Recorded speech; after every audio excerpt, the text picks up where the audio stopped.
Intro.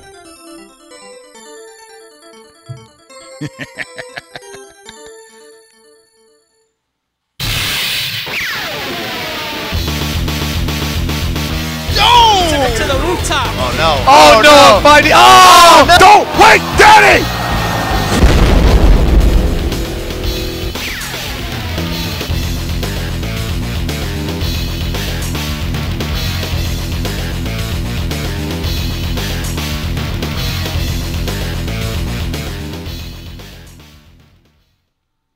Hey, welcome to a great, exciting, returning, not so monthly episode of Super Desperation Radio.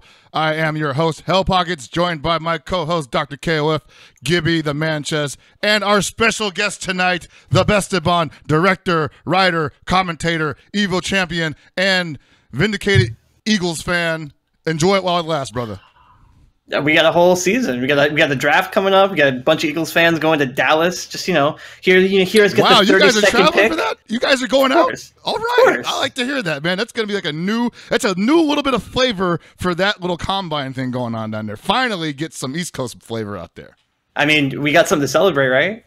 Well, as long as you guys ain't eating horse shit again. I mean, come on. Hey, that was like two guys. We don't talk about Phil and Eric. All right, we leave them alone. That is like already one more than it should be. You know, things got a little crazy. I hid in a closet for a night. Wow. Prayed. Dude, like that shit was so bad. Even E was just like, I'm not even like leaving the block. I was like, really? Yeah, no. We're getting stupid. We're playing safe. Well, anyway, once again, welcome to the show. We got quite a bit to cover tonight because we have not been live for almost 2-3 months, I feel like. Has it been that long? Yeah, it's been about 3 months. Our last show was the pre-Capcom Cup show, pre-Capcom Cup final show. And hey, we're back. Kind of. Good to be back. Hey. Good to We be got back. Esteban here. He's here. So appreciate that. Great. Yeah. The last time we had him on, I think he spoke for maybe a total of. I got a whole 2 sentences in. I'm going to let you talk way more this time. After I cut you off this last time, I'm going to let you talk for a lot more than I did last time because I still got the ticker. Yeah. There's been some stuff going on the past 3 months. New game came out. Dragon.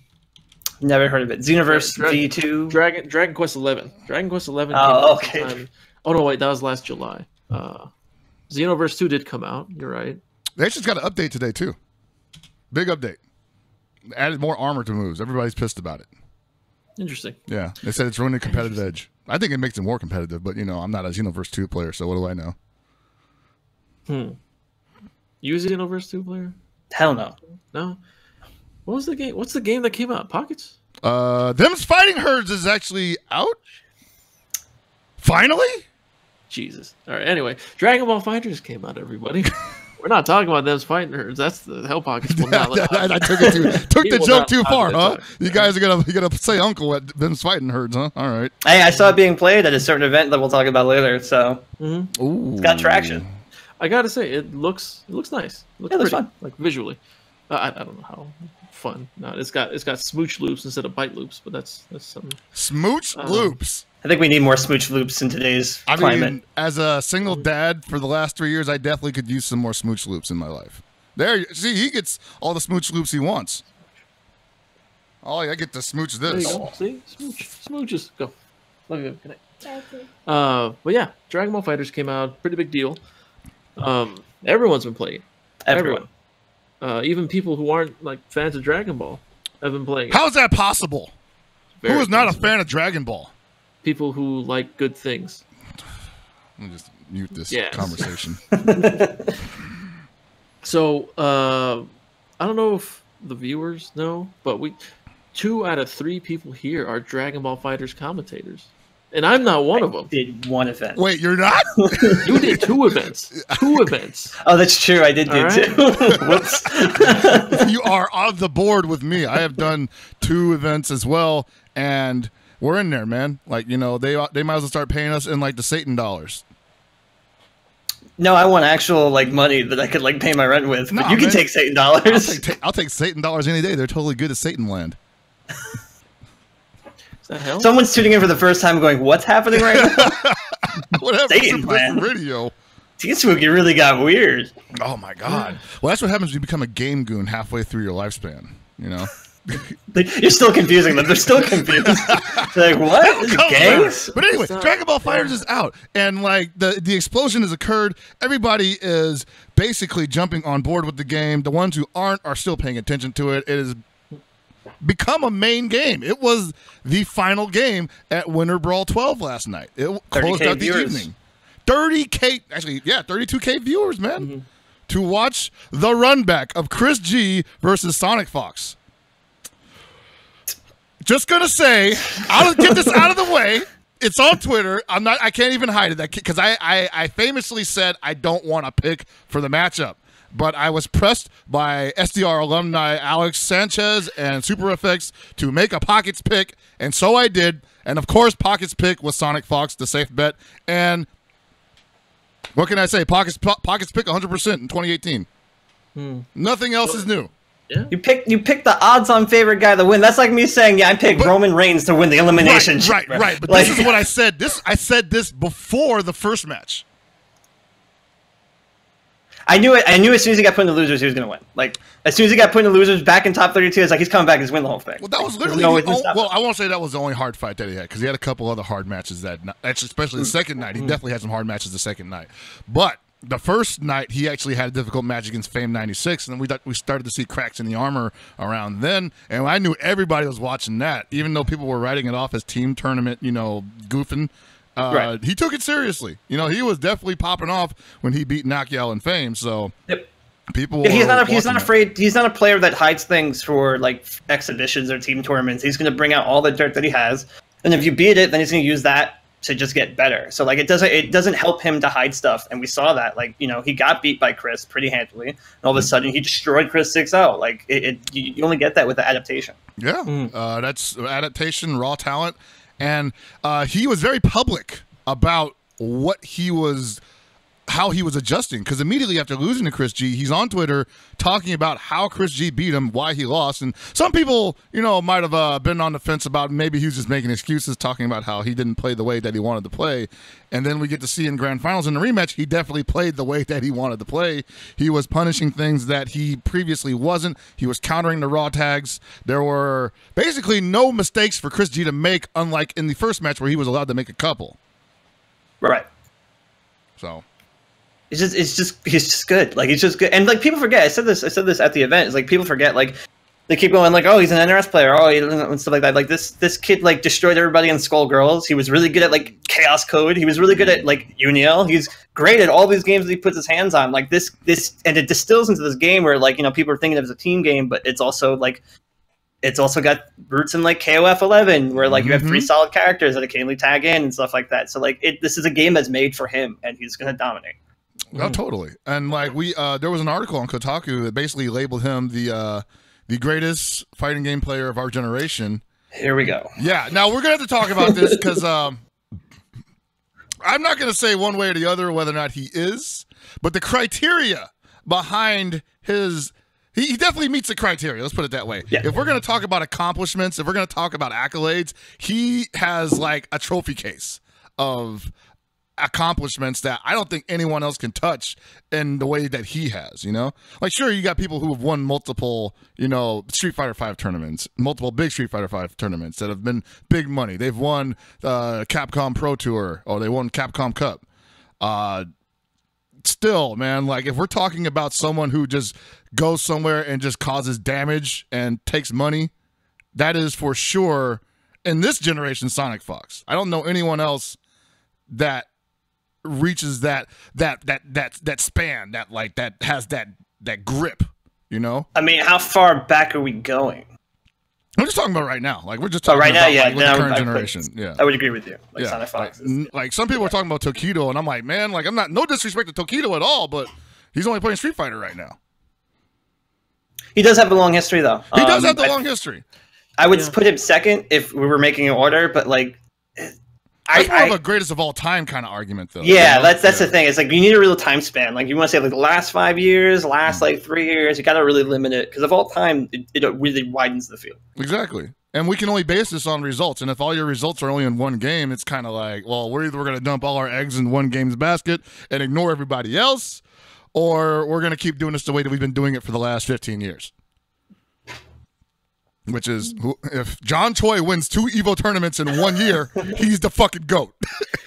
And just randomly beats Daigo, like, at his own tournament. Off stream. Just like, what's going on here? Yeah, not only randomly beats Daigo, but his protege also knocks Daigo out as well. Oh my god, they both dude! beat him in at the same Evo. So I can't believe he's not more. I can't believe he doesn't have more juice in like public. I guess it's because he's not a very public figure. But you imagine like John Choi would have like the third most juice in the FGC. John Choi is like, if you ever watched like Yu Yu Hakusho, like the last season, which isn't that great, but like the last season of like, oh, he just runs into all these people in like the countryside, like all these demons that show up for like his dad's funeral, and like they're all like ridiculously powerful, and they wind up winning. Like that's John Choi. Like he just shows up. He's like, hey, what's up? He kills everybody. He's like, all right, later. I'll see you guys. Go. Like, where were you this whole time? Like, I was just over here, like being really cool and like really good at things. Like you guys got shit on Earth. Demon World is crazy. Yeah, whatever. But yeah, so Sonic Fox definitely in the running, I'll say, for this generation's GOAT. Some people, and this has spurred a lot of conversation. You know, I'm sure you've seen it all over Twitter and social media in general. And I won't go too deep into this because I want you to, be the guest and handle all your information. But I wanted to get this out of the way. I just wanted to say that people have different ideas of who's the GOAT and who has been amazing for their own reasons sometimes. And I think that a lot of people have very compelling arguments for that. And that's kind of what makes this community so great, because there's always someone that will pop up in a conversation, and you're kind of it's gonna leave you going, that's a good argument, So Sonic Fox is looking good right now, but who knows what's gonna look good in a month, Probably still Sonic Fox. Probably still Sonic Fox. Yeah. All right, I'm done. Cool. All right. I don't care if we're talking about this.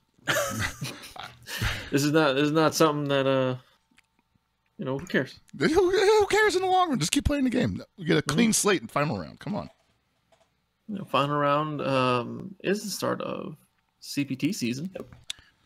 And I don't know. Sonic Fox is going to be there. Dragon Ball FighterZ is going to be there. But, that's a few weeks away. We had Winter Brawl last night. Yes, we did. They had a lot of games. It was actually the final Winter Brawl. Yeah. It's always, I said on Twitter, anytime they go at a big e-gaming event now, like special announcement, I'm like, what is going to die? They killed DOA last time, now they kill Winter Brawl. So what happened? Like, they just were like, we can't run it anymore? Or?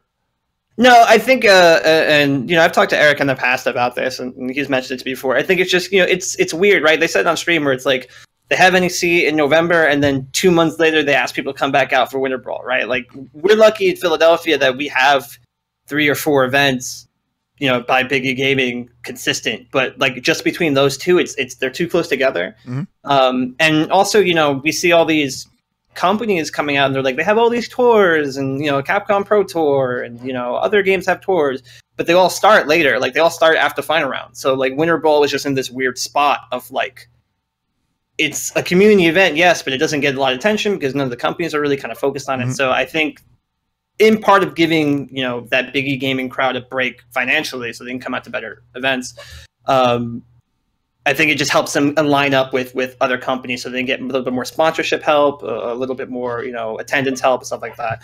So I think that's the thought process behind it. All right, that's pretty cool. I mean, I was told it's happening in April, so... Yes. Not April this year. It's going to be starting next year. It's called April Annihilation, right? Yes. April Annihilation. That's a good name. Yeah. So being in April, it might conflict with NCR, Texas Showdown.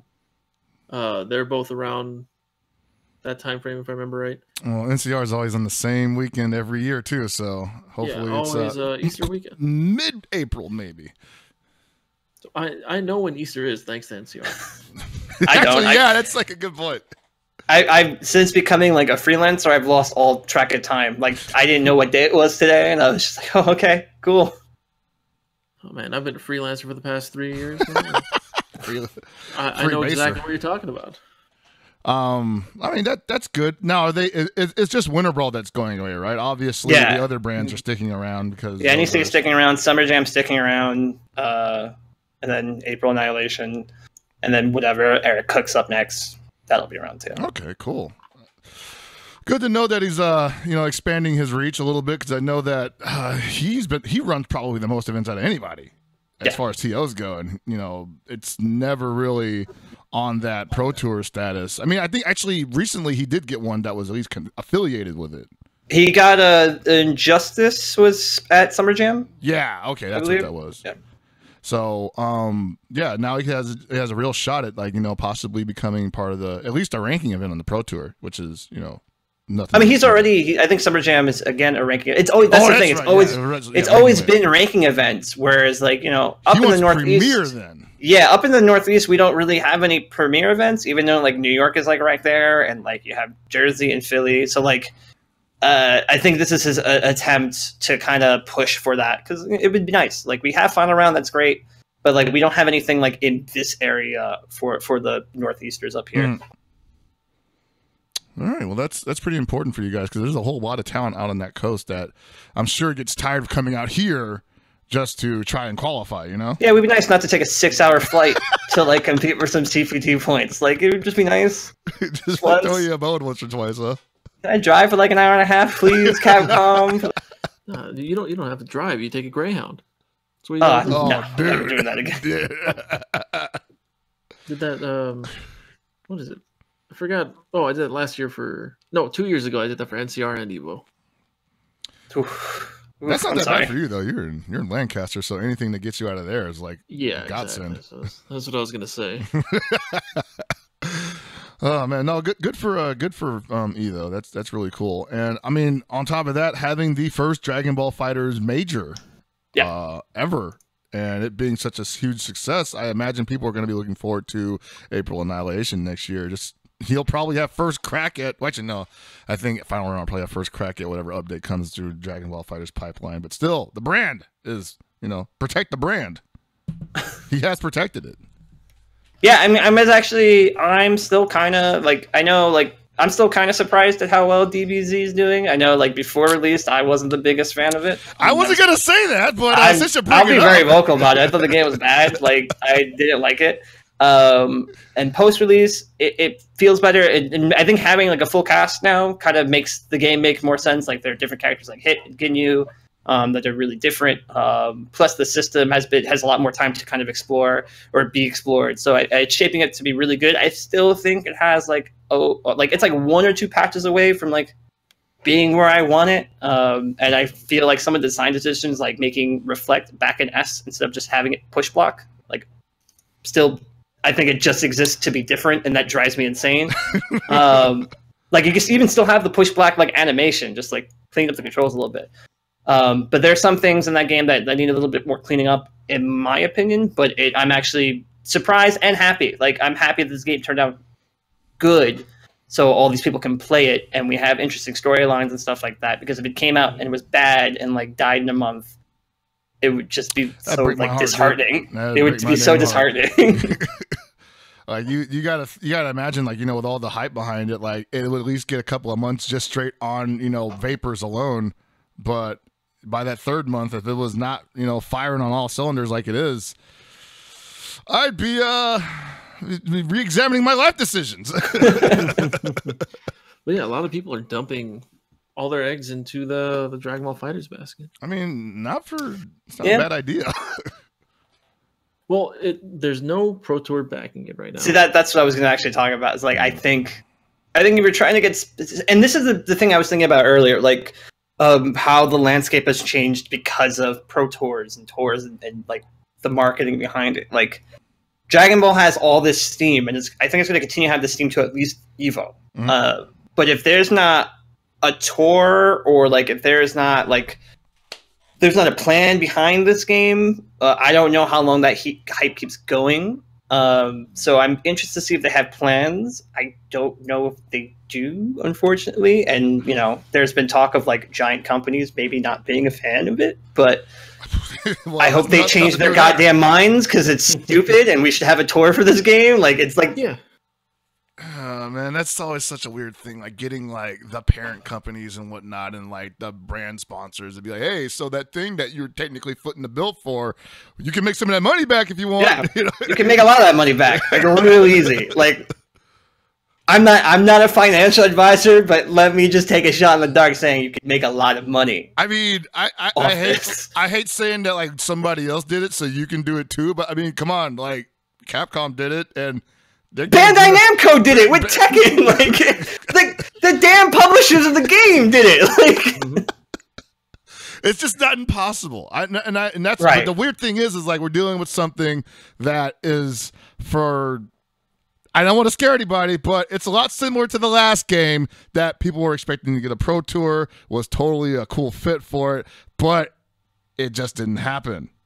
Every time that damn dynamic custom beadworks promo code came up and it was like Rip Marvel, I just like the body's not even cold yet, and like everyone is just, it's just like, and like I still find Marvel Infinite watch. In fact, I think the combat system in Marvel Infinite, you know, there was a fucking creative and innovative meme going around, but like it's bonkers. Like it's HNK is crazy because you can just do anything you want. But like I feel like that game has so much more depth to it and a long lifeline in terms of like making combo videos and stuff like that I wish it had a better shot. But like even at Winter Ball, it was like kind of like off to the side somewhere, and like DBZ was just this monster. But how much of that is like, you know, DBFZ being there and the fact that it just kind of hit a skid versus how the game actually runs, you know? Because I imagine if it was like, okay, we're still in the talks of doing a Pro Tour, but nothing as of yet, keep enjoying the game, people will probably still be like they're doing moderately hard work on the game and like pushing it.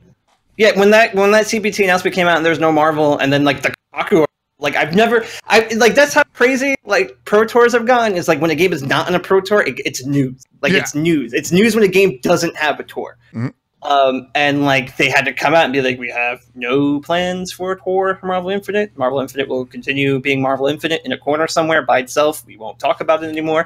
Street Fighter Arcade Edition, like it.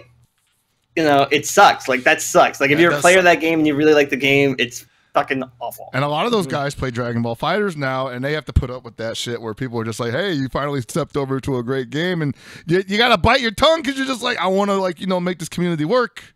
Right. But these guys are dicks. And the community itself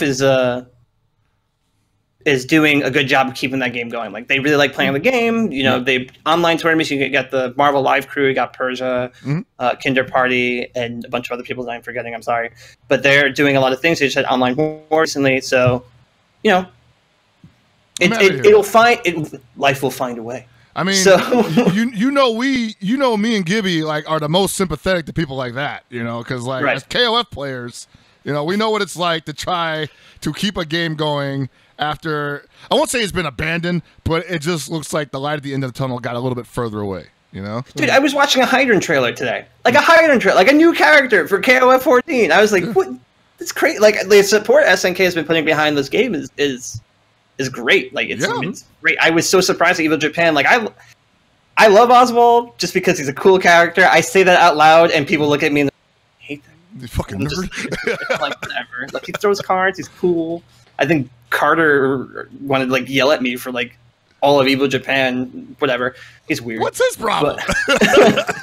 He doesn't like Gambit from Marvel 2. Oh wow, fuck him, man. To be fair, I don't like Gambit from Marvel 2 because everyone who plays Gambit from Marvel 2 locks the cab.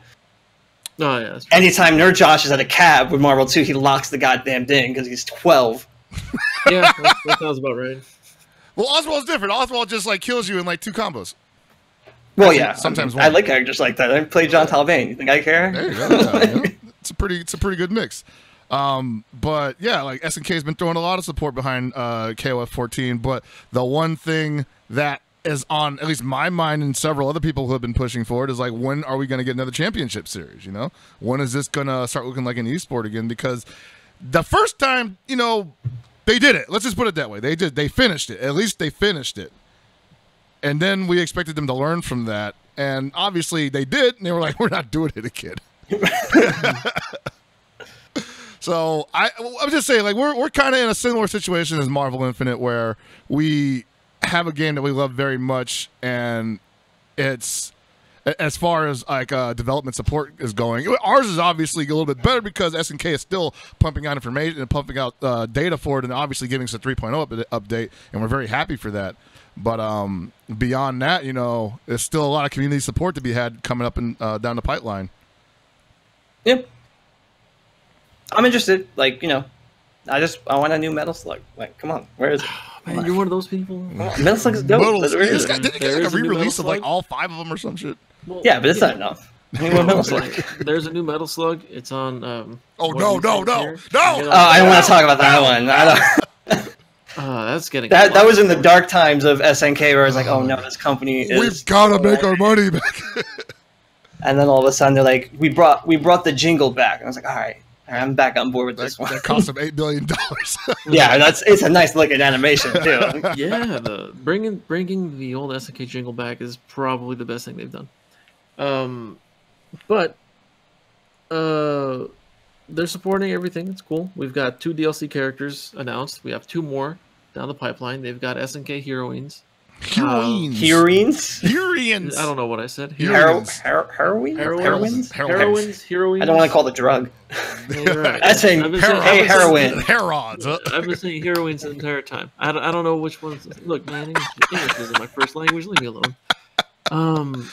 So we've got all that coming down the pipeline, and everyone's which by the way, that game looks crazy. Yeah, like, it's psychotic, man. Like, it looks wild. I know a lot of people are like really like weirded out about the game, and I don't disagree with them with some of like the art. It's been really, like, why are their knees red? Like, that's weird. But like it's an anime game. Like, it's an KOF anime game with like air dashing and like tagging and all this kind of stuff. So like, I'm interested, and it's for the Switch. People saying it plays Smash too. I'm like, what the fuck? Yeah, and it plays like Smash. Yeah, that was the big thing. Everyone who played it said it's a Smash game. It's a Smash game. So it's got a Smash ball. It's got directions and a button for moves. There's tagging, which isn't Smash. There's air dash. There's jump cancels. There's mosaic mode where the whole screen just goes into. I saw that you pop like an item and like everything goes into like a weird like censored mode, which just again leads me to like, I understand why people are a little like about this game. You know who we got to get to commentate that? Oh Jesus! We gotta get freaking Nick Arcade host. Oh man! Oh all right. My God! All right, we'll do it. He's all about the Ghiblies. Yeah, he's all about the Ghiblies. The one thing that's coming out of this that everyone loves is the special edition has a hat. It is a Fatal Fury inspired hat that says Fatal Cutie. It's Terry Bogart's hat that says Fatal Cutie, and everyone's losing it for it. I get it. I mean, yeah, if I could wear hats, I'd be hyped for it too. I'd rock the shit out of that hat. I like to think of myself as a Fatal Cutie. Same, right? See? Man, this is why I respect you. I wanted to just say, I just like, add another ring to it. You call it Fatal Booty, 2 on the nose. What? Yeah, I wouldn't go with the Fatal Booty. You don't want Fatal Booty. Actually, let's say Fatal Buddy. I don't know. That'd be. This is why he does stop while you're at marketing. Okay. That's why you're a commentator. That's why I'm a commentator. That's right. I just sell the product. I don't actually make it up in my mind. Yep. So we'll see what happens with that. That's coming out in the summer. The KOF 14 update is coming out in April, I believe. So right after NCR, sadly. Mm-hmm. But it's still coming out. 3.0. It didn't make Evo, but so unfortunate. Yeah. We're doing a side tournament for it. We'll announce more on that later. We just announced it just now, actually. I guess just in case people didn't know. Not tonight. I mean, just in case people didn't know, we are running Game Goons in cooperation with SNK. You mind if I do this? Head of marketing right there. Look at that. Look at that. He's just like, all right, I'll shut up. All right. He got mad that I promoted myself on his show because he didn't promote me. So let's hear the marketing over there. I have a process. I have a whole process where I talk about you like 5 hours later. Surprise. What? Yeah. So we'll have more information on the King of Fighters 14 Evo side tournament later. Not right now. Can't announce things, but soon. Okay, that's why I don't want to talk about it tonight, Chris. Right? But yeah, I think it's gonna be a good year for just KOF SNK in general. But it's hard to not say this is the year of Namco because you've got Tekken, Strong Style was just a couple weeks ago. That just I was killed crazy out. event. So good. You got Dragon Ball Fighters. Yep. And now you've got Soul Calibur. I'm ready. Just as long as my boy Cervantes is there. I don't see him, but I know he's there. I know he's coming. It's a prequel, right? So they're all young. It's like a It's going back to Soul Calibur 1. It's like a retelling of Soul Calibur. Oh, okay. Yeah. So then, Cervantes has to be in it, right? I mean, he was in Soul Calibur 1, so Yeah. I think he was in Soul Calibur 1. Yeah. Okay. Well, yeah, this is a very odd year. Not odd, but just different. Because usually, we have 2 big Capcom titles. This time around, Evo has technically 3 ArcSys games. And 2 Bandai Namcos. two bad. Technically, 2. No, yeah, 2 Bandai Namco. 2, yeah, because I thought SC6 was unannounced. Yeah, I thought Soul Calibur 6 was in there in my head for some reason. 2.5 because Pac-Man's in Smash 4. There you go. Yeah. Pac-Man's in Smash 4. There we go. Yeah, the year of Bandai Namco. So this is the first year where there's only 1 Capcom game. This Evo is anime as fuck. Yeah, and it's I'm pretty crazy. ready.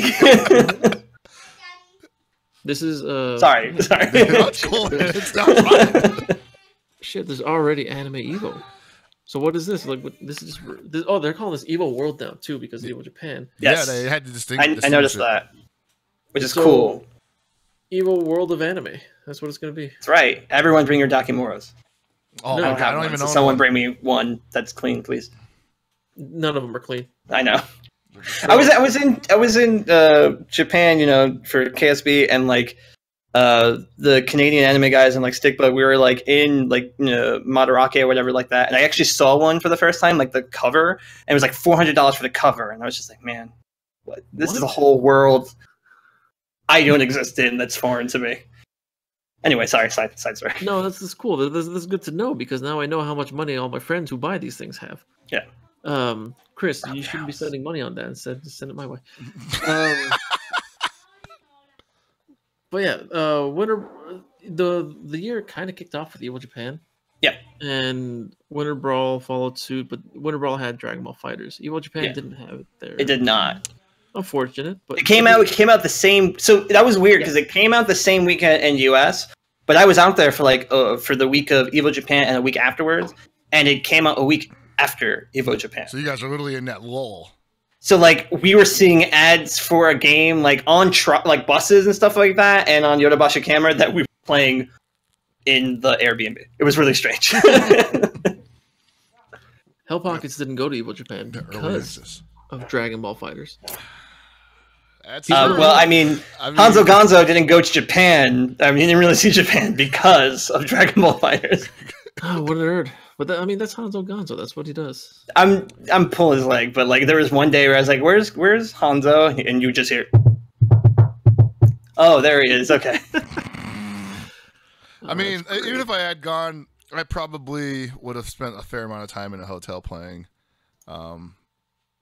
But I mean, yeah, I stayed home because I wanted to handle the launch, and they actually invited me to the pre-launch event. So I was like, "Hey, yeah, I might as well stay in Cali, hang out with Bandai Namco, and meet Xavier Woods again, and Mighty Mouse, and hang out with Max and Rhyme Style, and then get free Mexican food." It's a pretty good night. Apparently, everyone there was taller than you except Mighty Mouse, right? Yeah, and well, no. And Xavier Woods is like 5'4". The two athletic guys, I'm like, I'm bigger than, but everybody else, Yeah. the nerds, they're bigger than me. Max and Rhyme will whoop my ass. Mm-hmm. All right, I wouldn't say things. All right, okay, cool. But so I mentioned this earlier. You both are commentating Dragon Ball Fighters, Mm-hmm. and one of you commentated out east, and the other here out west. How do you guys feel about commentating the game? Like, how does it feel commentating this compared to other games, especially since this has so much history to it and so much fandom? For me, it feels kind of like something. It feels relatively the same as commentating another game. I mean, obviously, I'm a huge Dragon Ball fan, but I don't really see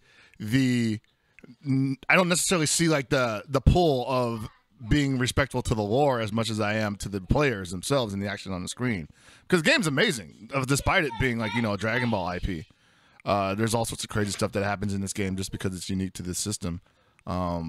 It's fun, definitely a fun game to commentate, but I never really let the history, like, you know, the lore and the history and like the fandom really sway me in my commentary in terms of how I'm speaking about how the match is flowing.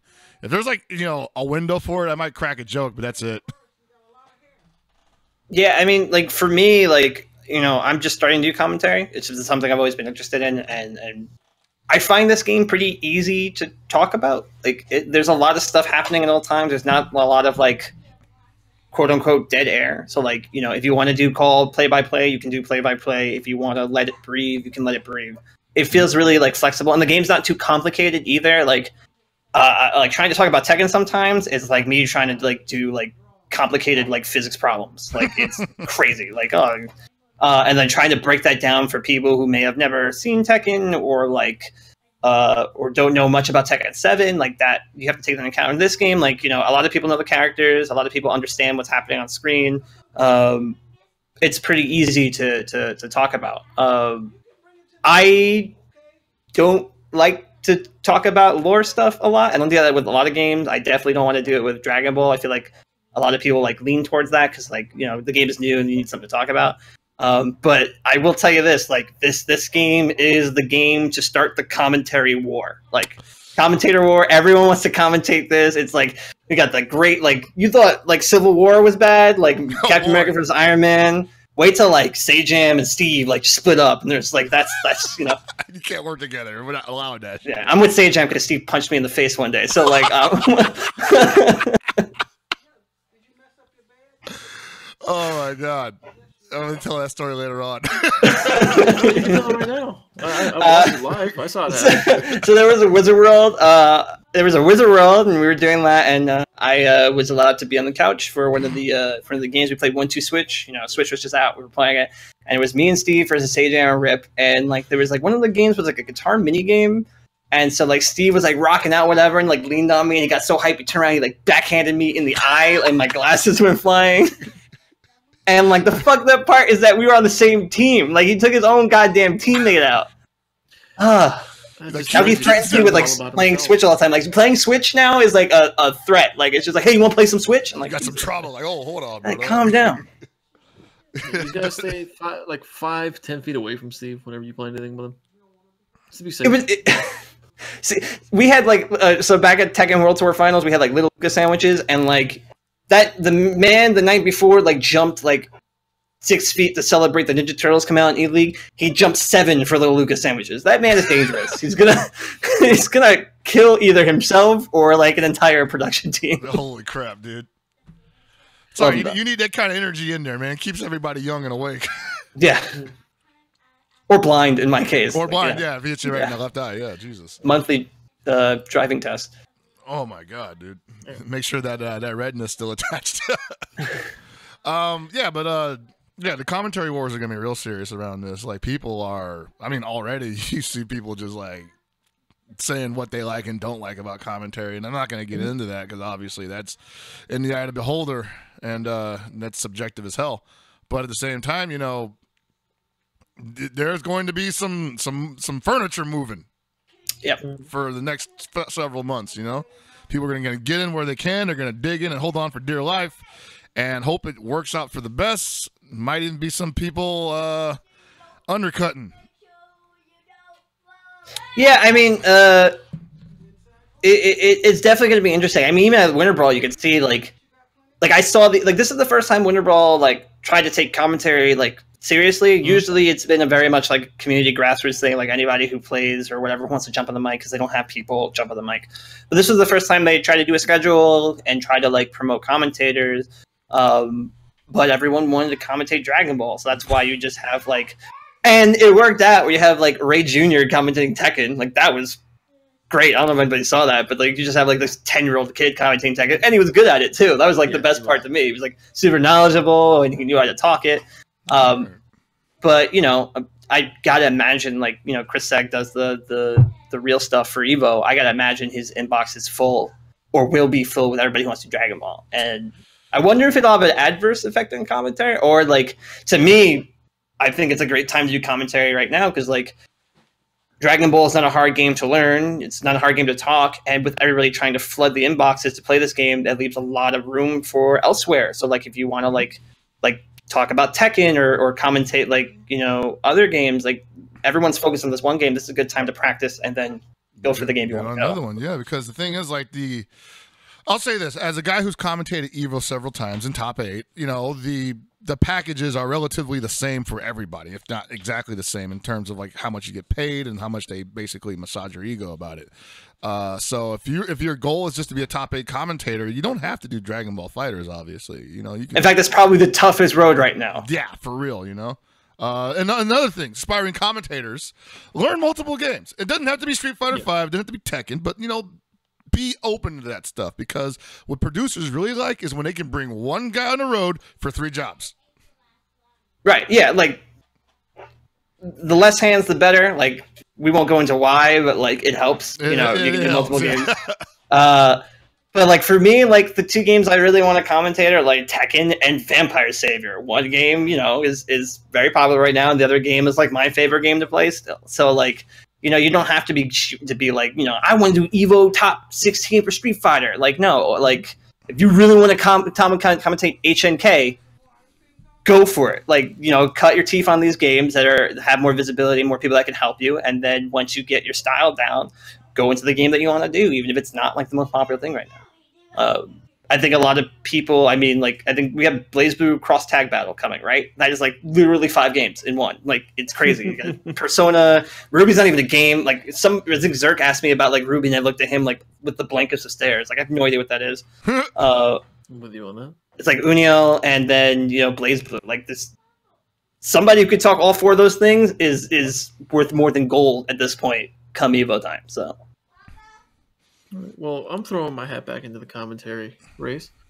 You know, Hellpockets isn't the only top 8 EVO commentator here, right? Oh, that's right. Yeah, I'm gonna make it real. Let's see if I can get in this. You got this. I'll commentate with you, Esteban. All right, let's do it. I'll even do VSAT with you. All right, I'm down. Is that what for Anime EVO? It was there last year. I have a medal. Last year. We don't know what's going to be for Anime EVO this year. You know, we forgot to mention this, Esteban. You're also the Canadian champ for VSAT. I am, to the point where they didn't run it again this year. We beat Canada so bad that they stopped playing the game altogether. I think the only game I lost was Grand Finals reset, and then I won the reset. Nice. Man, the champion. So we've got a VSAV and a Dragon Ball Fighters champ. Yeah, I have an Xbox One. Collecting dust to prove it. Woo! God, dude. You're the 1%. I turned it on once. And I was like, woo! And I never turned it on again. This looks great. Oh, yeah. Man. Yeah, dude, like, you know, get your hat in the ring for that, because they're probably going to need other people to do stuff other than Dragon Ball. And with no KOF happening, you know, I've only got one target. I guess I can also learn Cross Tag Battle, but only I have to start with the Uniel background. Telling you, man, with the great explosion of SNK heroines, like, you know, you're in there. You know, what if they actually retroactively put SNK heroines in as the 9th game? And I'll be like, whoa! You might as well start playing the lottery, because you dream big at that point. You know, Pockets, you forget to mention that you also have Guilty Gear. I do have Guilty Gear experience, and I'm very proud of it, yes, but I have not actually played Guilty Gear in about a year and a half right now, so I don't feel like I'm that boned up on it yet, but I could do it for I feel like a lot of people who actually are like heavy into Guilty Gear haven't played Guilty Gear a lot in recent times, which makes me sad, because I love Guilty Gear. It's just I don't think people are happy with the last patch, and then the most recent patch doesn't seem to be doing the job either. So that's actually something interesting though. Like, if a game comes out with a patch that people largely are not in favor of, does that mean they should just stop playing it, or do they just like? No, I think if you like what you like, you're gonna play it anyway. It's a little bit more of a grind. Like, Johnny's really good. Do we need to make him even better? Like, why? Like, why? Yeah, that is pretty rough. So, like, things like that are a little rough. But if you're a fan, you're a fan. Like, if I was playing Exert and I liked Exart, and I do like Exart, but, you know, if I was really studying the game and stuff like that, I would still be playing it regardless, because I like it. It just, you know, could be a little rough. It could be a little rough, yeah. But I'm actually I'm looking to start studying Street Fighter V again, so, you know, I want to definitely be in the ring for possibly covering a shift for that at EVO this year. I'm just trying to be versatile. I mean, it's not really so much about traveling options for me or opportunities, but it's just, you know, the Evo staff has provided me with many great times over the years, and you know, compensated me really nicely for it. And I'd like to, like, you know, expand my role there a little bit. So, you know, give a little bit back to the people who've given so much to me. And like, we're talking about commentary, but I think the biggest thing out of that Evo reveal was the fact that the jump off is going to be the mainstream. And not to be, you know, all collusion for the company that I work for. But, you know, Tenno handles that stuff. If you saw that Strong Style, that first day was, you know, awesome. Like, I just got drinks with Stickbug a couple of days ago. He was down in Philly, and he was talking about, like, you know, he doesn't watch Tekken, but that made him watch. Like, having a constant stream of good matches, having 4 like solid commentators that can vibe off each other. And just, you're never bored. Like, I had a list of stuff I was going to do that Saturday, and then I wound up not doing any of it because I just couldn't walk away. Damn. So I'm super excited to see that as the mainstream for Evo, and I think it's going to be great. Also, you're not the only one that works for that company, pal. There's 3 of us here. Yeah, I mean, this is a Tenno production, actually. Yeah. I don't have the logo up because Seg told me to stop using the logo. But it's full disclosure, you know. This is a collusion production. Yeah, that's what we should start calling this, Collusion Entertainment. Yeah, man, Super Collusion Radio. Oh, there's a ring to that. SCR. That's not gonna. Someone might have a problem with that. I don't want anyone suing us. And if we use a K, then, you know, Ed Boon's gonna come after us. It's all right. We got some favors we can call in, right?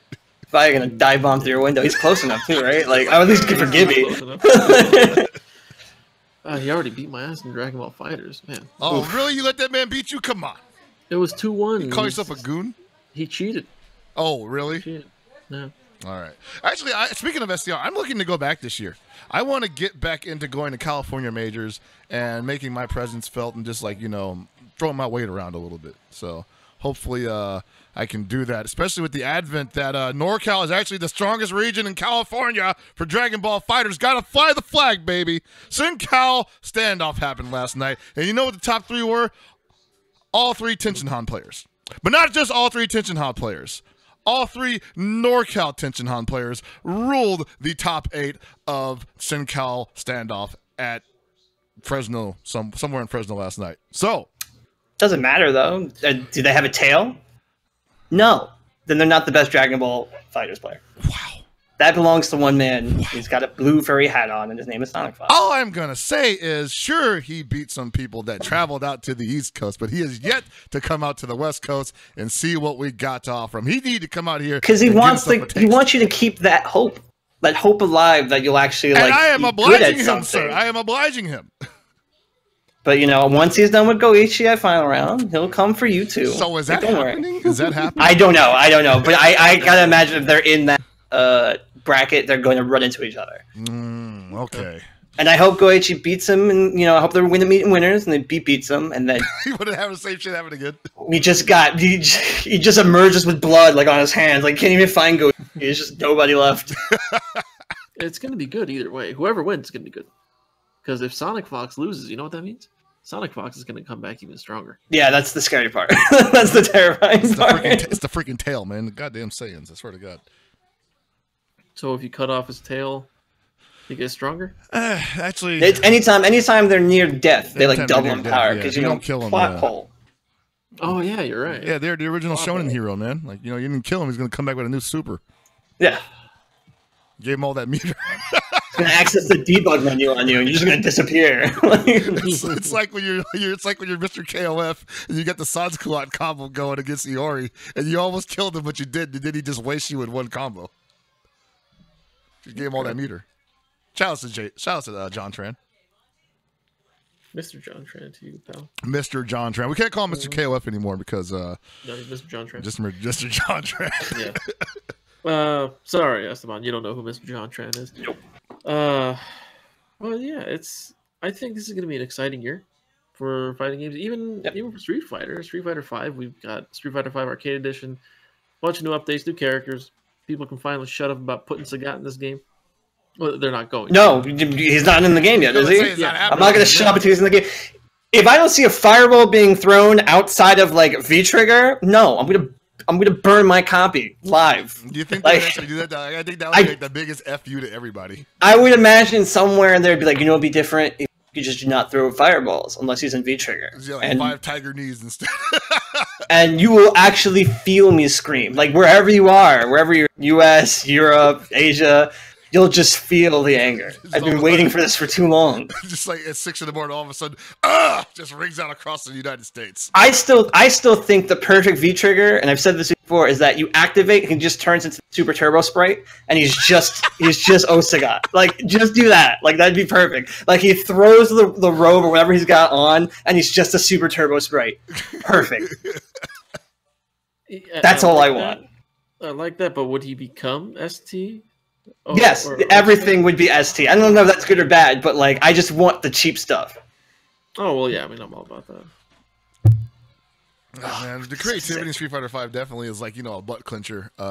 Since it's been, you know, created. For a second, I thought they were gonna do some funky shit with Blanca. That was gonna like just like how much can you reinvent that? Well, apparently they turned him into John Talbane. And I was like, okay, that's a good thing. I was so depressed. I was like, that's just a ghetto-ass beast cannon. Like, can we... How about just take him out and put Talbane in? Like, I just don't even... You put out, like, Darkstalkers versus Street Fighter comic book, you can make it work. Oh, my God, dude. I was paying attention to the story mode. They gave us a plushie Blanca or whatever his name is, right? Dude, nobody plays with regular Blanca. They just play with Blanca-chan now. That's what it's called. Yeah. People are pissed about the hurt box on it. I'm like, dude, I knew that was going to happen because it's just unnatural looking. You can't make that right. Everyone was like so happy. They're like, look, I'm going to play with this thing. I'm like, I'm pretty sure this skin's going to get banned in like 10 seconds. I'm surprised that other one for Street Fighter 4 was like never really banned. The weird like Aztec one that was totally like double the size. Cool. We're banning stages because they might give people motion sickness. Why the hell did that ever fly? We banned the stage because the water was too high and Chun-Li would dive into it and hit you in the foot. But no, here comes fucking Blanca with his Mardi Gras beads and shit. And it's just awful. It's the awful character for awful people. Yeah, pretty much. And those are the people that like Blanca, the awful people. Ah, fucking degenerates. But this is perfect. You know, if you don't want to play Street Fighter even more, you can play Blanca. Go ahead. Blanca, just have a good time and walk away from it.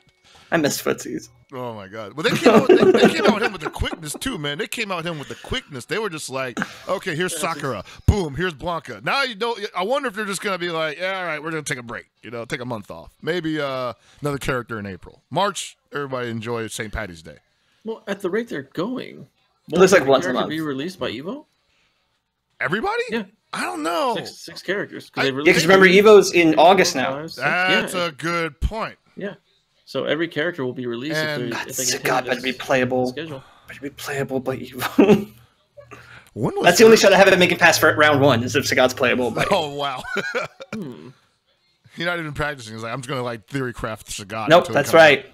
If Sagat comes out and he can cancel Standing Light into a fireball, he will be the best character in the game. Because that's just how I test Sagat. Like, yo, can he do that? Yes, he's the best. Is that even a true block string? It was in 4. It's like what made him broke it. It was just like, oh, he can just hit confirm light and then do EX and you're hard knocked down and then you're fucked. Real talk. Great. Oh, yeah, well, hopefully you can do that. I feel like, you know, whoa. Gibby. Oh, God. Gibby, oh, no. What's happened? I just saw, like, Gibby, like, grab his, like, appendix and just die. What the hell? He's really gone. It just knocked him That's how good Sagat is. Just fucking kick Gibby out of the cat. He literally, like, got kicked in the liver. Oh, Jesus. Muay Thai. Well, I'm going to try to fix this up. Well, here he comes. He's coming back now, thank God. All right. Jeez. There he is. All right, we got his mug at least. So things are rolling along pretty nice. 2018 is looking to shape up pretty cool, and you know, but Soul Calibur 6 is probably the last game that will make the big impact before the year is over. I wonder if that will bring anybody else out of retirement, because so far we've seen people come out of like, well, quote unquote retirement for like things like, you know, Dragon Ball FighterZ even. Some people came up for Tekken 7, obviously. Who is Soul Calibur going to bring back? Kayane. You think so? Yeah, absolutely. Okay. Absolutely. I think that's like her game, right? Like that's That's the game she loves to play. That's the game she's like super good at. Like people forget SC5, Viola. She's the one that like abused the shit out of that like broken Infinite thing. But it's not like she needed it. She's like one of the best Soul Calibur players in the world. I think she'll come out. There is another guy out in Texas who is also super good, and I can't remember his name. He'll come out, but I think it'll bring people. And these guys might be playing games now, but I think when it comes time to it, if SC6 is good, and I think it will be good, they're going to come out of the woodwork. What about Eris and Flo? Will they come out? Will they leave their houses and stop streaming? Well, Flo don't come out for shit, man. I mean, it's interesting. Aris has talked about recently on his stream how like he was super worried about this game because of like some similarities with 5. Not that I can like go in deep into that stuff because I've never been good at Soul Calibur, but like since playing it, since getting more time on it, he seems to be really happy with it. So I would think he'd come out. I don't know. If he happens to be commenting at a tournament we play, I don't know if he'll come out like compete on tournament grind because that's hard on anybody. But I could see him playing. The reason why is because like Soul Calibur actually had something magical back when it was like running regular updates and releases. It like actually had an audience that was far outside of the FGC in terms of reach. I definitely remember at arcades locally people playing Soul Calibur that don't play anything else. Not really into Street Fighter, not into Tekken. They knew of Tekken at least, but these are like people that you would not normally see at FGC events. These are people who have real jobs. They are actually studying in college rather than just hang out in the arcade playing matches, and probably remember maybe 60% of what they learned about Soul Calibur. At the time, it was 3. After they graduated and went on with their real life and, forgot about all that stuff. I would expect some of those guys to kind of pop up out of the woodwork and surprise some people. Yeah, I mean, Soul Calibur is strange, right? Because like, for me and my local friends when I lived in Jersey, like it was the game we found in like every arcade, like Soul Calibur 2, and then like the GameCube version had Link, so everyone played that. So like it has like this interesting wide mainstream appeal that doesn't get talked about or capitalized as often as I think it should. And like Soul Calibur 1 for the Dreamcast, like that was the game that everybody seemed to own. Like that was the game for the Dreamcast. So I'm interested, and I think they know that, especially with this one going back to like straight up Soul Calibur 1 era. Like I'm surprised they just didn't call it Soul Calibur, like just do like a soft reboot and just capitalize on that. What everything else is doing for the most part. Yeah, like so I think it's just I'm super excited for it because I liked 5. I thought 5 was a great game, even with like the super stuff and weird restrictions on movement. I loved 5. I thought that was the closest to 2, which is my personal favorite that they've gotten in a long time. So I'm super excited for this game, and I think it's gonna just it's gonna be a party. I'm sad it's not an Evo World, but I guess it's just not gonna be ready. I think it'll be there in some form. I gotta imagine. Yeah. But like I'm super excited to see what it does to the competitive scene. Okay. Yeah. I like it. I do want to see what's gonna happen with it. I'm sure it's gonna be at Evo World in some capacity. Side tournament. If you remember, we had Tekken 7 side tournaments way before the game came out. For like 3 years before the game came out. They could do something like that, yeah. So yeah, we'll see. Hopefully we get something like that. We've got a bunch of games coming out next year or so, so I'm sure we'll see something new at Evo. And what people should do? They should learn how to commentate them. Yeah, learn how to commentate. I gotta think that a new MK is coming as well. Ooh. Because I don't think this is the end of like announcements, but like NRS is always on the cycle of like 2 to 3 years. They do the Mortal Kombat, Injustice, Mortal Kombat, Injustice, and I think it's time for a new Mortal Kombat. So I don't think the reveals are done yet. Yeah. God damn, dude! If they announce Mortal Kombat 11 right now, like that might be overload. Yeah, it's gonna get crazy. And that's like the only game where I like actually play it for the story. Like I'm actually kind of excited to see where the story goes because they've done a really good job with that story mode, especially the last one. Last one's crazy. But I hope. I'm fingers crossed because I won't play it competitively. But man, that thing is always fun to play for the single player. Okay. Yeah, so we have that. Maybe a new SNK game coming down the pipelines from rumors that people are spreading. Wild Ambition 2. Let's do it. Woo! Should we just remake Wild Ambition and make it look good? Wild Ambition is so fun. I don't know. Like I played the hell out of that game. Warrior's Rage. I'll play that. Oh boy, Old Man Haomaru. Okay. Old Man Haomaru. It was the best Haomaru. Like, I don't care what anyone tells you. So yeah, we've got a lot of stuff going down this year. What is it? We've got final round coming up in 2 weeks. 2 weeks, man. Too soon. Yeah, 2 weeks. There's a crunch going on right now, man. Oh, hold up, we forgot Fighting EX Lair also Fighting coming up. EX Yeah, Lair. Fighting EX Lair. It was at Evo last year. That's like June, right? I think Yes, they just said announced was it. I gonna believe be it's in June. Worldwide digital release. No physical release apparently. Nah, that's fine. Digital only is fine for that. Digital's the future. Mm-hmm. Anyway, sorry. I'm Sidetrack. no, that's cool. Yeah. Right. You know what we don't have? Virtua Fighter 6. Yeah, okay. Yeah. What the hell, Sega? Don't depress me right now. Esteban, you said you wanted to talk about them's fighting herds for a little bit. You said I don't want to talk about them fighting herds. I mean, like it looks cool. All right. I don't know anything about it. I know its story. I don't know why you put me on the spotlight like that. You know its story? Yeah, it used to be the My Little Pony game. Yeah, the development story. Yeah. So Hellpockets was advertising it. Yeah, He was all about it. That was his life. I don't know. I'm not big on them fighting herd more. I can't even fucking defend myself right now. No, you can't. But yeah, Virtua Fighter 6 is a must. There was a big Sega event two nights ago, and everyone assumed it was going to be announced. There's been a lot of rumblings of Virtua Fighter 6 being announced, but no one's sure if it's from reliable sources or if it's just, people They said something like super vague, but like I saw somebody. I didn't get the whole thing. Somebody put a tweet out, and they were just like as confused as I was reading it. But like they said something super vague about Virtua Fighter, but nothing non-committal. Nothing committal. It's Sega, man. They're never gonna do the right thing. It's gonna be like what was that game? Frog Fractions. Like it's gonna be hidden. Like they put Virtua Fighter 5, Yakuza 6. Yakuza So like 6, yeah. Yakuza 6 is probably the best game to get. Or is it 6 or 0, one or the other? It's got every Sega game on there. Like, yeah, they're crazy. Like they're just full games. Like, all right, cool. It's just I need to get that game. It's $40. $40 for like $40 for a main board. Yeah, that's sick. I gotta get it. Oh man, no, that's cool. But yeah, man, I you know how I feel about Sega, dude. Like they have every opportunity to do the right thing for themselves, and they continuously decide to just not. Now obviously they acquired Atlas, so that's a step in the right direction. But I kind of wonder what Atlas is cooking up, because a lot of people have been talking about another Persona fighting game. Yeah, I mean everybody's wanted that for a while. I think it was funny because I'm in a bunch of anime chats, and like they did like that. Now they teased like an announcement, right? And everyone's like P5A. Yeah, it's gonna be P5A. And instead of P5A, it was 2 Persona 5 dancing games. There was one Persona 5 dancing game and Persona dancing. My dick off or some shit. And everyone was like,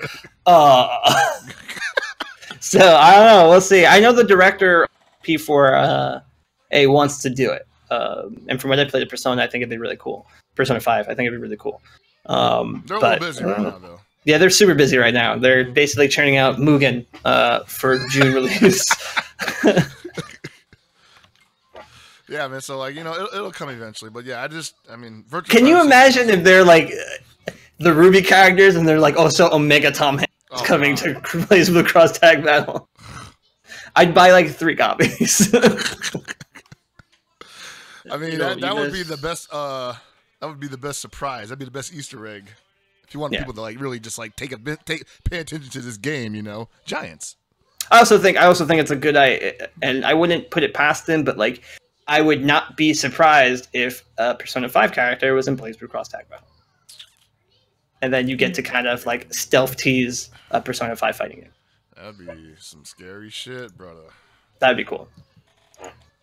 It would be pretty cool. I'm not gonna play the game, but it would be cool. I'll give it a shot. It's not for me, but the dancing thing, dancing. What was it? Dancing All Night, right? Yeah, Dancing All Night. Yeah, so that means Hellpockets and I have to bring back the classic. Oh God, do you have the video? Of course I do. Of course I do. I always have it. What is this? Two dancing games. Oh my God. I'm pretty sure they're gonna release a new Etrian Odyssey game. That's pretty big. Oh yeah. Etrian Odyssey is always a good time. You guys are jerks. We are the best. What are you talking about? We're awesome. We've made this better. Yeah, we were the only people that had fun there. Guys, go to housing, guys. Guys,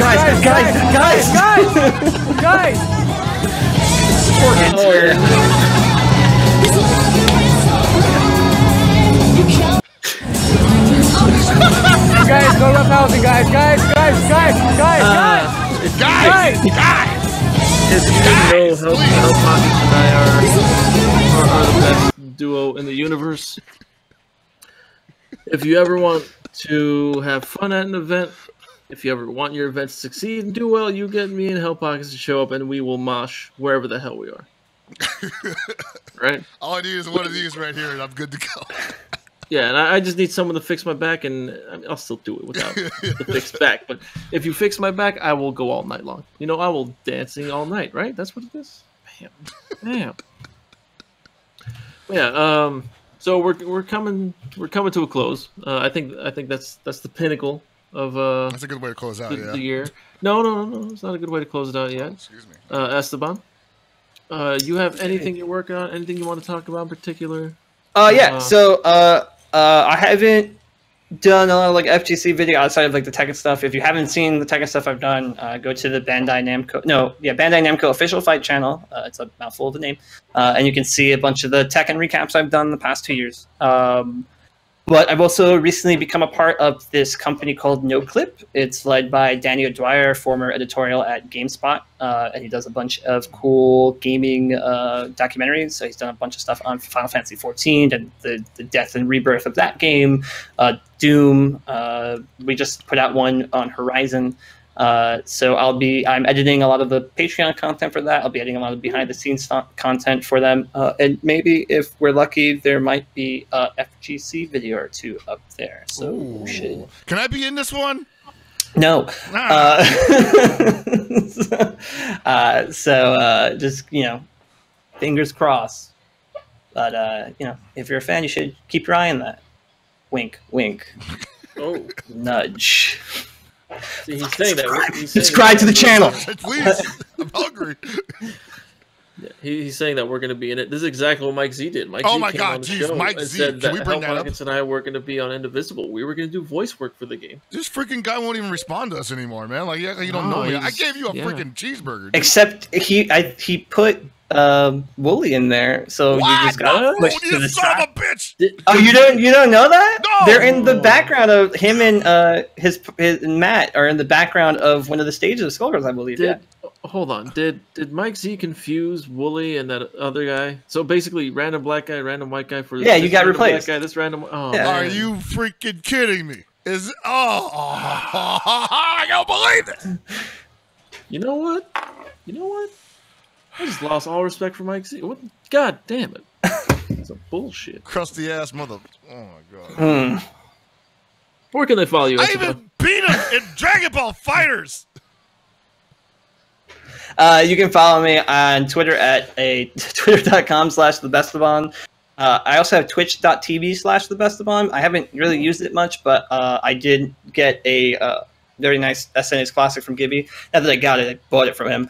But I'm planning to run through all of this at some point on the stream, as well as play things like Resident Evil 7 again and some other cool stuff. So once things calm down a little bit, and by calm down, I mean just give you all of my spare time and watch me suffer playing video games.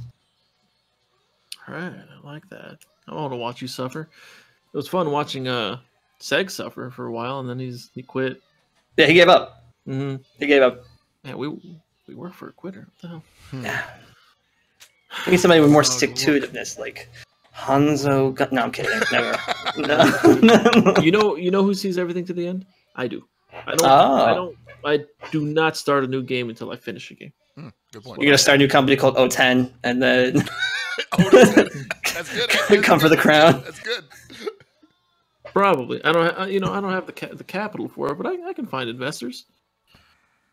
I know some people in Japan and China. I got this. Well, you just call your streams on Game Goons O10 from now on, because you play from beginning to end.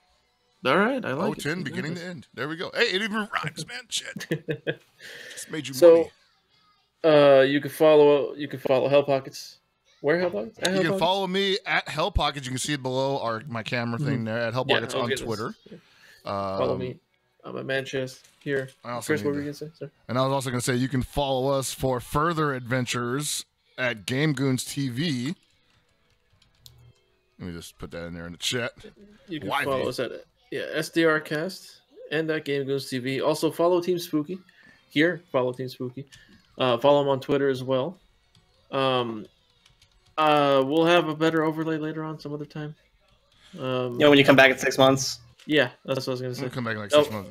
Hellpockets threw this together literally while eating a sandwich on the toilet. So, did I? Nothing. Yeah. I literally did, guys. It's not even. Not that bad. I mean, it's just stuff. And what are you doing right now? This is why I produce all the content. I'm we just do. there. I got it. All right, everybody, chill. It's over.